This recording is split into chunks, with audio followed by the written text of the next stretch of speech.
You ever been in a panic because you're facing something and you don't know how to deal with it?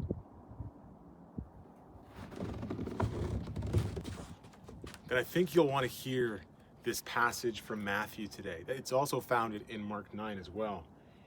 Yeah, there's a little more detail in Mark. There is a man who is distressed because his son is being thrown into seizures, has been since birth. And sometimes these seizures, which are caused by a demon, cause him to be thrown into the fire or into the water, like it's trying to kill him. And he comes to Jesus' disciples, and he shares kind of his challenge, and they try and pray for him and see that demon leave, but it doesn't happen. And so this distressing circumstance just continues. And then he's brought before Jesus, and Jesus, in the Mark version of it, the guy says, "Hey, if you can help me, would you help me?"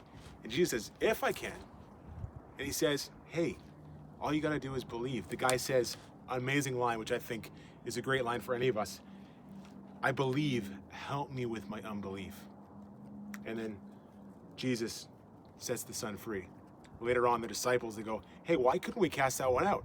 And Jesus says, it's because you need to pray. And in some versions, pray and fast. And so it's an interesting passage today. And if you're considering your own life, have there ever been times where you've been in a panic because you don't know what to do? And you're struggling.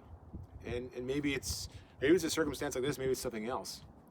Well, I think Jesus calls us to do two things. One is have faith, and the other is pray. Have faith and pray.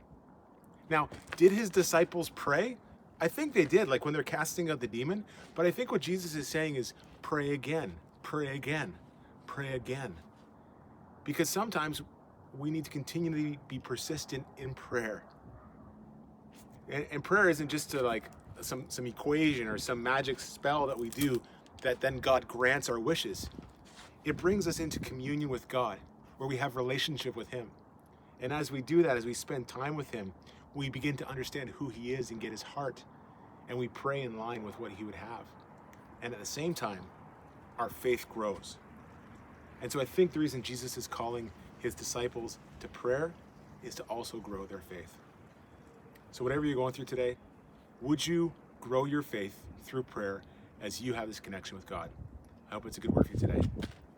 Sorry for being so late tonight, but had a bunch of things to do. Take care.